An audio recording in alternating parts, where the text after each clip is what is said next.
So it is 7:01. People are going to get registered. I think it's time to tell people about the wait list. Real quick, if you are on the wait list, pay attention.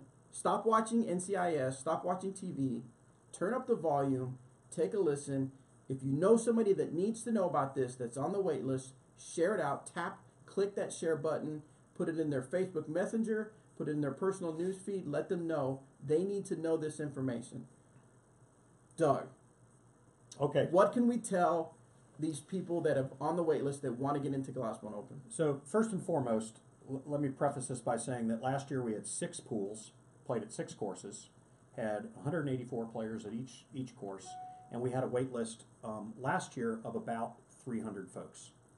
This year we added a pool, so there were 7 courses that people could play, and we had a wait list of almost 500 people. So a lot of people want to play disc golf. They want to come to Emporia, and we want you to come to Emporia. We want you to play. And so here's what we are doing. First, we are adding 2 complete pools to the Glassbone Open. So we will add 2 pools of 184 players. If you go to the glassboneopen.com site, you'll see that we have pools A, B, C, D, E, F, and G. Yep. Later this evening or sometime tomorrow, you are going to see pools I and J. Why would we see that? Because we are adding 2 more courses to the Glassbone Open. Get out of here! Yep, we are adding 2 more courses. The first course is a beautiful private course out in Elmdale, Kansas, called Clover Cliff Ranch. Some of the people from around this area will know about Clover Cliff Ranch. Right. Eric McCabe is working with the owners out there to do some special things to that course to tweak it, to make it what we consider A-tier GBO quality. Okay. The folks that go out there to play it are going to love it. Oh, now, it's about, from here, it's about a 30-minute drive, right. So it's not terrible, and it's not through traffic, but it is going to allow another 184 players to play the Glassbone Open, and I think people are going to rave about the Clover Cliff Ranch course. The second course is a little different. Many of you may know that we play the municipal ball golf course here in town, and we have an 18-hole course set up on the back 9 of that golf course. As it turns out, there is almost twice as much acreage on the front 9 of that course. Okay. So we will not be playing the original municipal course, which has been around for several years with the GBO. Right. In fact, I think it went in for the Am Worlds in 2013. Okay. That course will not be played, so that the traditional golfers are able to go play 9 holes of golf during Glassbone Open, which is important. They need to play too. Right. But we are going to take that 125 acres. Eric McCabe and I drove through it yesterday. We've talked to the city. They are super cooperative, and we are going to be able to put 2 really nice 18-hole courses on the municipal city golf course here. So, in a way, we've taken away one course, the Municipal West course, which, not the Municipal West, but the Municipal Front 9 course, and we are creating 2 brand new courses on the front side of that golf course. So we've got, like I said, 123 acres. So what you guys are going to see moving forward is you're going to see us refer to the Muni Red and the Muni Blue course. Okay. And those are the 2 courses. So we'll have 9 total. So Clover Cliff, we're adding 184, but we're not stopping there. We're adding another 184 because we are opening up a second course on the municipal. So how many people potentially could we have go from wait list to now playing in the event? Well, that's a great question, because here's how we're going to do this, and it's a little bit complicated, but I want to kind of walk through it and explain what we're doing. The pool with the absolute largest wait list is intermediate, and what we are going to do with intermediate is we have in intermediate, let me scroll down here, there's a lot of names here. We have 184 spots initially. We have 190 on the wait list, and we also have 10 people that are in the event because of some issues that would have slowed the wait list down anyways. But we're going to be able to take out of those 190 people on the wait list, we are going to promote 174 of them, which means there will only be 16 people left on the intermediate wait list, and there will be 2 pools playing in intermediate. We will have 368 intermediate players competing at the Glass Blown Open. Now, this is where it gets complicated. We have 3 rounds at the Glass Blown Open. So for the first intermediate pool, they will play course A and then course B. Okay. So they'll play A on Thursday and B on Friday. Okay. For the other intermediate pool, they'll flip-flop that, and they'll Okay. play B and then they'll play A. Okay. And then we'll shuffle everybody, Mm-hmm. and the top pool will go on to play one course, and the bottom half of that pool will actually get cut from the A tier Okay. and will go to another course and will play a round of golf there. They'll still have completed the Glass Blown Open. Right. They'll have completed the A tier. However, they will have played 2 rounds, been in the bottom half, get cut, and then go play a bonus B tier Okay. on Saturday. Just like every other round that everyone else plays, we're going to treat it the same way we do every course at Right. the Glass Blown Open. But they will then be competing in that B tier, so they get the round of golf on Saturday. Okay. What we can't do is with only 3 rounds, you can't do a shuffle and then have everybody. We can't send the entire 364 Right. to one course to play Right. on Saturday. So now with that being said, that will mean that it is a huge intermediate field. Right. It also means that half the field will play 3 rounds, and half the field will also play 3 rounds, except their last round will be considered a second B tier, separate from the rest of the event. So, but the players still get to take part in the block party. Oh, They still get the players pack. Yep. They still can play the 10 C tiers. Yep. They still can do poker night. They still can do all the other events. Correct. Absolutely. And the way we justify this, and we spent time with the PDGA talking about this. Right. We talked to some of our sponsors. I mean, we definitely wanted to get a good decision on this. If somebody does not make the top 184 on Saturday, the likelihood that they could advance all the way up to the top 10, Right. which for the most part, the Glass Blown Open is trophy only for 90% of our players. Right. We just have a modified payout for the very top half. They get Okay. some trophies and some stuff like that. But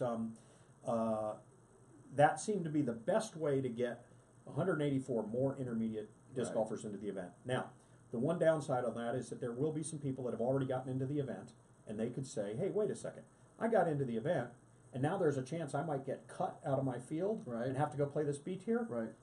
That is true. And Okay. and if somebody were really, really upset about that and wanted to talk to me, I would deal with you individually and we'd go through the pros and cons of all of this. And if at the end of the day you're thinking, I did not sign up for this multi-pool, huge Right. intermediate field, we would be more than happy to refund money and get that money back. So that's what we're planning on doing with the intermediate field. In Well, fact, you guys know, if you listen to Disc Golf Fantasy Man, you know I like to keep it real. And I'm about to keep it real here on Glass One Open registration Q&A.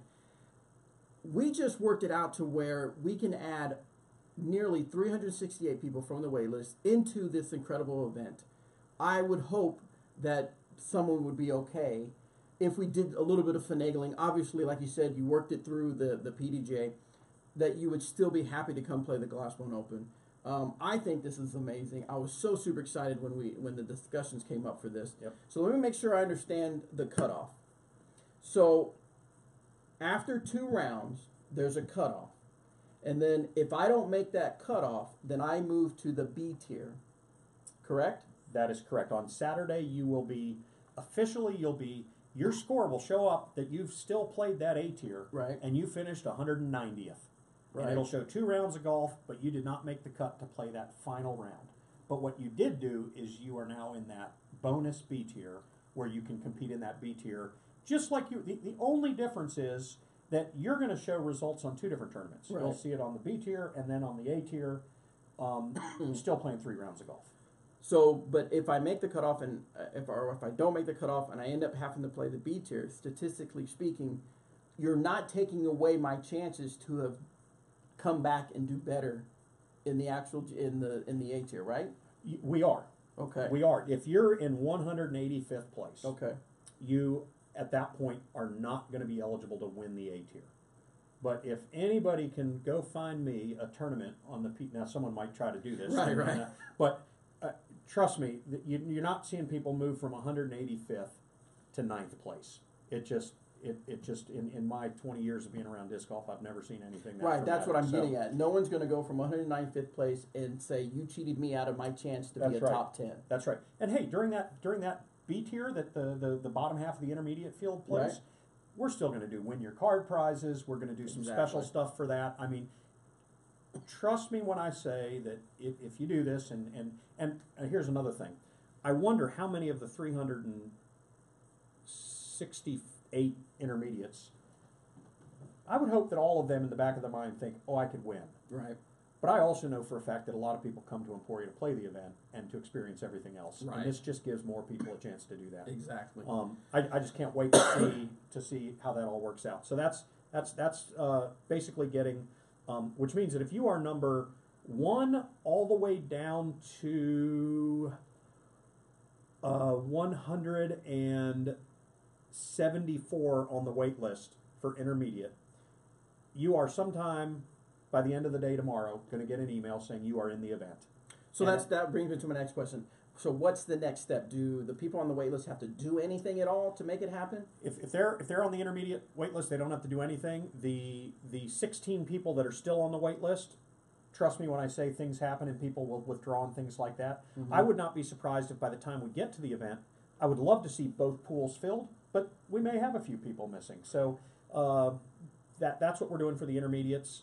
That is going to be exciting to see that big of a pool for the intermediates. So what if you're in what if you're in advanced? Okay, so that's a great question. They're currently in the advanced division are, and this is where people might get a little bit excited because if they're not in the event, they're not even on the wait list, they may get in. There are 99 folks on the wait list for advanced.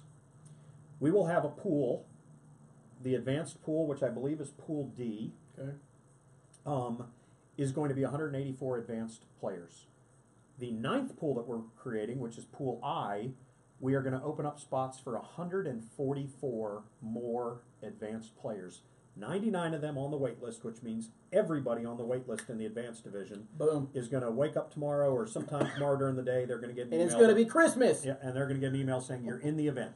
Now, with that in mind, we're going to be doing the same thing with the advanced division. These are the only 2 divisions we're going to do this with. Okay. Where the top 184 in the advanced will continue on. These 2 divisions will mirror each other on courses played. Okay. Course A and then Course B, and then the other group will do Course B and then Course A. And by the way, all of that will be updated on our site as well, and I'll go over a few of those slight changes here in a second. But all of those advanced folks will move into that off the wait list. If you are in the top 184, you'll play your 3rd round, and you'll be eligible to win the Glassbone Open in the advanced division. If you're 185 on down, you then will be playing in a bonus B tier.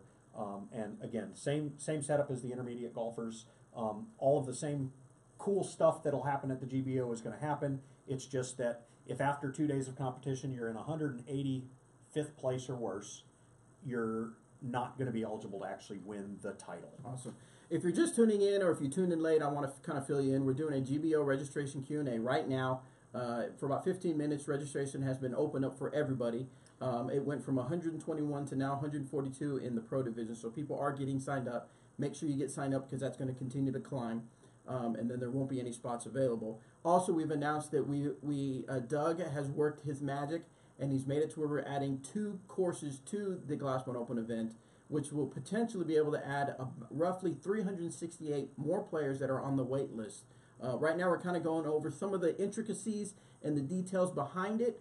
I think what we'll probably have to do, Doug, I just thought of it, we'll probably have to do like a separate post-production video where you just kind of explain some little things about it. So be looking for that video. We'll work on that in the next few days or here in the future or, somewhere down the road to kind of explain it a little bit more because there are some special circumstances with this, but the part that I'm most excited about is that we are now going to allow nearly 368 more people from the wait list to get in on the event. So if you're on the wait list and you were kind of wondering, there's a high likely chance that you're going to be on there. Right. Now, some people are asking, what about the other divisions? Why were these the divisions that you chose to work with? That's a great question, and we're not done yet. So let me review a few other things. The Advanced Masters group has 148 players, 148 spots taken. There's 16 on the wait list.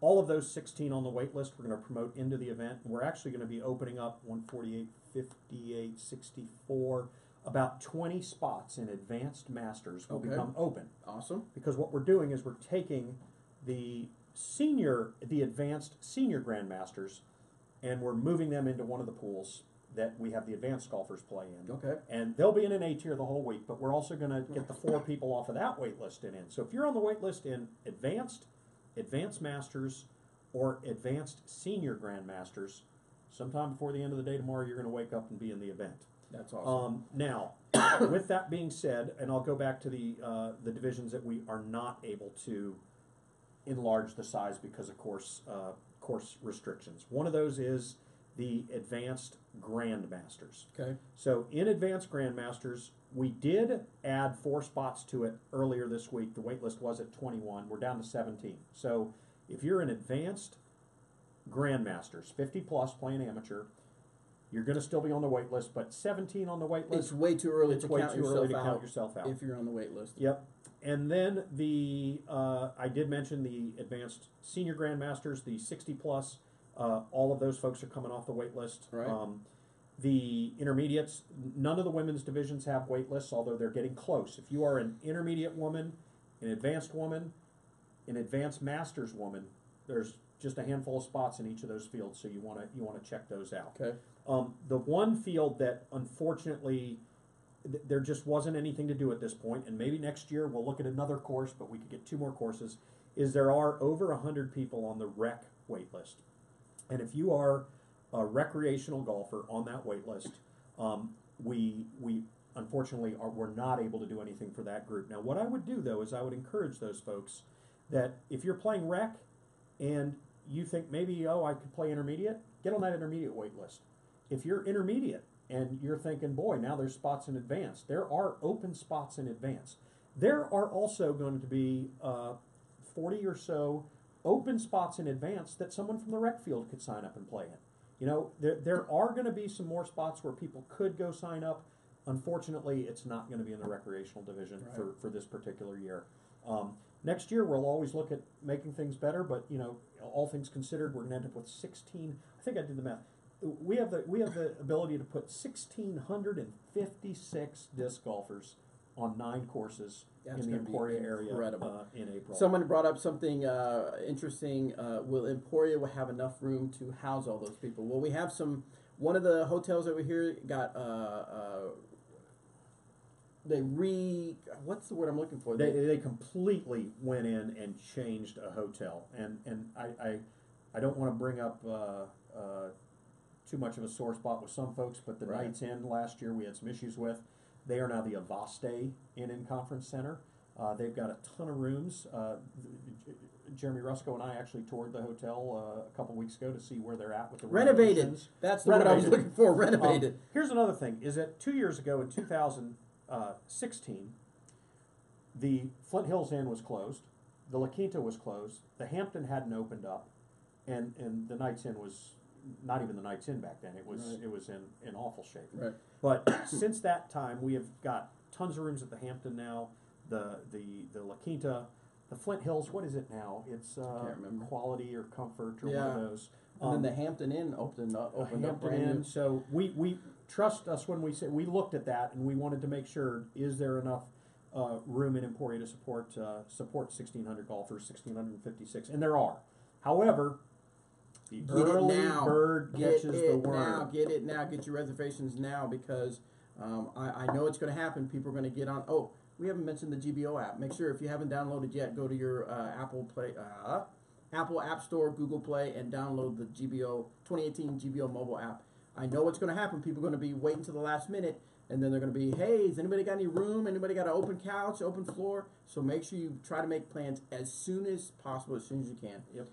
This will all be updated, by the way, this pool information. The glassblownOpen.com site will have the new 9 pools on it. We'll get information on the app. I'm going to be sending an email out to everybody that's registered to kind of explain this, but there were some slight adjustments that we also had to make all of this work, to have those double pools play the same 2 courses in reverse order so that we could make that happen. And pools A's and B, the MPO and the FPO, no change there. Pools B, which is all the women, there's actually still some space in that pool. As we show divisions start to fill, and other divisions in the women's pool don't, we'll open up space and kind of we can move shells around there. But the MPO in Pool A, no change to the courses they're playing. That's Country Club all week.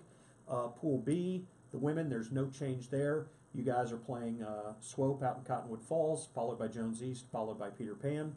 Pool C, which is the age-protected male pros and the advanced grandmasters. On Friday, you were originally scheduled to play Jones West. You guys will now be playing Swope Park in Cottonwood Falls. And trust me when I say Swope is a great course. The people that get to play out there during this GBO are going to love it. Pool D, the advanced pool. The original advanced pool was going to play Peter Pan, Cottonwood, and then Olpe. You now are playing Clovercliff, Municipal, Blue, and then Olpe. Pool E, you were going to play the original Muni on Friday. Now you're going to play the Muni Red course. That's the intermediate golfers in Pool E, the initial pool. Pool F, which is now going to be just Advanced Masters. You were going to play East, Olpe, and Muni. You now are going to play Peter Pan, Olpe, and then Muni Blue. The rec pool in Pool G, we're going to play Muni, Pan, and Jones West. You guys are now playing Jones East, Pan, and Jones West. The new Pool H, which is that second intermediate pool, will play Muni Red, Jones West, and then Clover Cliff. And then the new Pool I, which is the 144 new advanced disc golfers that are moved into the field, as well as the senior grandmasters, which are new to this pool. You guys are going to play Muni Blue, Clover Cliff, and then Muni Red. That actually, to me, is one of the most exciting pools because you're playing both of the new courses out at the municipal ball golf course. So all of this will be up on our site. I'm super excited that we're able to do this. We can't keep everybody happy, but I think we have made a bunch of people on the wait list happy tonight. Absolutely. So a few questions that I saw on here that I can quickly answer. Will there be course preview videos made for the new courses? Yes, that is the plan. We're going to actually probably update, because I think it was 2 years ago we made course previews with Dixon and Eric McCabe. We've got a couple ideas we have as far as producing new course preview videos, but that probably won't, I mean, I know that won't happen until after the first of the year, because it gets pretty cold and windy here in Emporia during this time. I know it's usually windy here, but it's really cold, and so we'll have to wait till the season turns and it gets a little warmer again over here. Someone else asked about, I can't remember, but maybe we'll get to it. So, you know what, this, again, like last time we did the video, I was super pumped and super excited for this. We're going to do it again. I want to give away a disc. Can I give away a disc? You can give away a disc. Hey, some people are already getting onto the wait list for Advanced with this news. So the Advanced wait list is people are going, hey, this makes sense, I'm going to get on and take care of that. That's the question that came in that I didn't go over. Some people are asking, how do I switch now? Based on Doug's suggestion, advice on switching divisions, what do I do? How do I switch? Send your email to events@dynamicdisc.com. Tell us what division you're in, what division you want to switch to, and we'll see what we can do. I can't guarantee, Doug, we can't guarantee, but we've got to look it over. We'll try our best to see what we can do as far as switching your divisions. That's right.